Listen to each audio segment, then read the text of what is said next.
Кыргызстанда 14-июлга карата коронавирустагы 1398 адамдан аныкталды. Бул тууралуу Саламаттык сактоо жана социалдык өнүктүрүү министринин орун басары Жалалиддин Рахматуллаев брифинг учурунда билдирди. Анын айтымында, анын ичинде Бишкек шаарында 773, Ош шаарында 67, Чүй облусунда 177, Ош облусунда 73, Талас облусунда 11, Нарын облусунда 15, Ысык Көл облусунда 52, Жалал Абад облусунда 111, Баткен облусунда 119 адамдан илдет табылган. Ал эми бир суткада 1037 адам илдеттен сакайды. Анын ичинде Бишкек шаарында 593, Ош шаарында 43, Чүй облусунда 117, Ош облусунда 94, Талас облусунда 6, Нарын облусунда 10, Ысык Көл облусунда 32, Жалал Абад облусунда 83, Баткен облусунда 59 бейтап айыгып чыкты дейт ал. Сутка ичинде COVID-19 илдетинен Бишкекте 5, Чүй облусунда 2, Ош облусунда 1, Жалал Абад облусунда 2 бейтап каза болгон. Бүгүнкү күндө стационарларда коронавирустан 4675 бейтап, амбулатордук түрдө 14952 адам дарыланууда.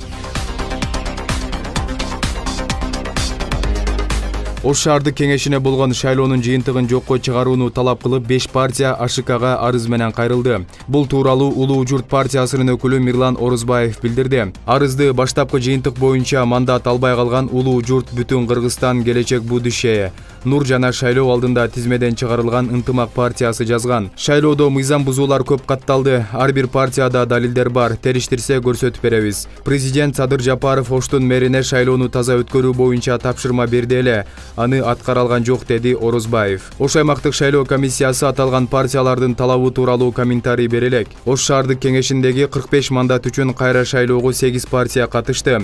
Саясий жарышка жалпы 9 партия бирок 10 июлда Боршайком добуш сатып алуу аракетин көрдү деген негизде Ынтымак партиясын тизмеден четтеткен. Баштапкы жыйынтыкка ылайык шаарда Ата журт Кыргызстан, Биздин Кыргызстан, Улуттар биримдиги жана Бир бол партиялары алдыга озду.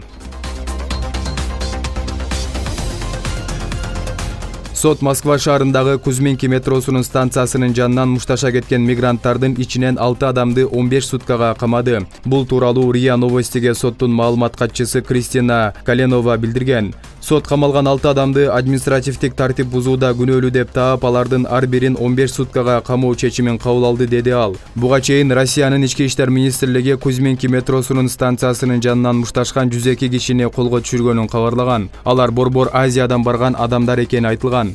Министрликтин маалыматына караганда мушташка катышкандар өлкөдөн чыгарылат. Ал эми соттун маалымат катчысы сотто бул маселе чечилбегенин айткан. Жоопко тартылгандардын жарандыгы тууралууда азырынча эч кандай маалымат жок. Буга чейин Россиянын Мигранттар Федерациясынын президенти Вадим Коженов мушташкандардын кылмыш мөөнөтү аныкталса жазасын өтөй турганын айтып, кийин депортациялана турганын билдирген. Эске салсак, мушташкандардын арасында кыргыз жарандары дагы бар. Буга чейин Кыргызстандын Россиядагы элчилиги массалык чыр-чатакта жаракат алган 4 кыргызстандык киши боюнча маалымат тараткан.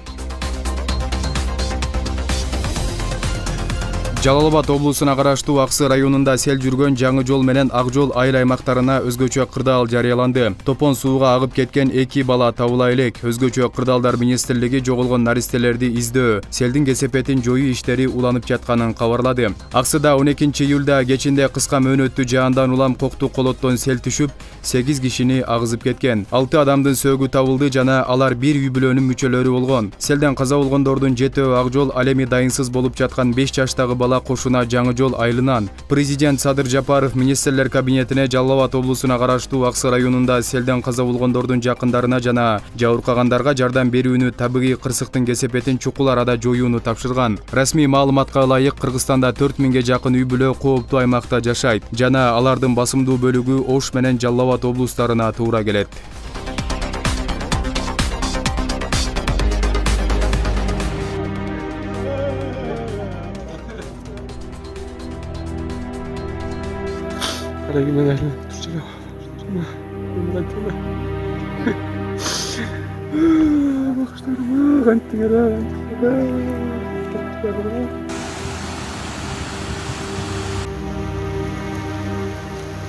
Кече саат 18:00 чамасында катуу жаап өткөн жамгырдын кесепетинен Аксы районунун Жаңы жол айылында сел келген. Кырсыктан 6 адам каза таап, 2 жаран изделүүдө. Издөө иштеринин жүрүшүндө 2 эркек жана 4 аялдын сөөгү топурак таштардын астынан табылган. Көз жумгандар бир үй бүлөнүн мүчөлөрү болгон. Күтүүсүз кырсыктан апасын, карындашын, 2 кызын жана 2 жээнин жоготкон Нурбек Шайынбеков буларга токтолду. Учурда аталган тургундун 2,5 жаштагы кызы да изделүүдө. Geçti de jönötpöy koyunda, ondan jönötürdüm ele de eşegi memleketten kişine kız.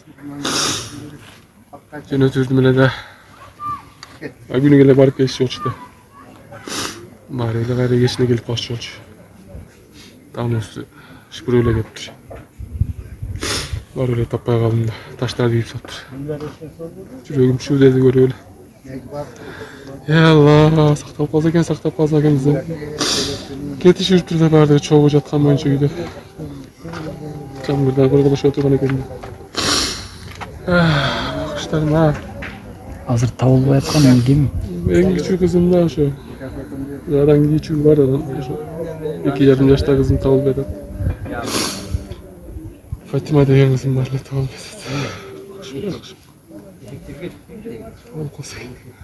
Сел жүргөн маалда 5 жаштагы баланы Таштак айылынан, 2,5 жашар кызды Жолборсто айылынан агызып кеткен. Кечээден бери адистер жана 200дөй тургун ушул 2 бөбөктүн сөөгүн издеп жатышат. Мындан сырткары издөө иштерине милициянын атайын кызматтык иттери менен тиешелүү кызматкерлер кошумча күч катары тартылды. 2 күн болуп калды. Бүгүн экинчи күнгө ооп калды.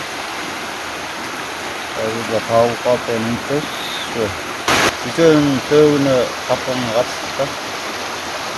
Кандай болуп жатыр? Каерден таптыңар? Ар жерде сакаптарда, мындай сакаптарда тышылып калгандар болду да. Бизде эми Кудайдын берген сыноо экен. Айылыбызда оозолоту болуп, көчөлөрүбүздү алып.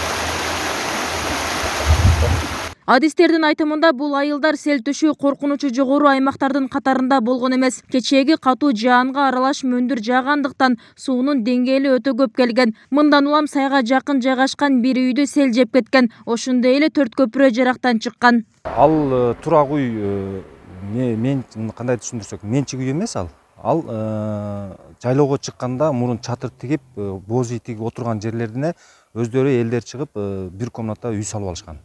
Ошондон ошол сайга жакын болуп калгандыктан ошону алып кетишкен. Бүгүнкү күндө азыр 2 жаш бала изделүүдө. Бирөөсү Ак жол айыл өкмөтүндө, бирөөсү Жаңы жол айыл өкмөтүндө.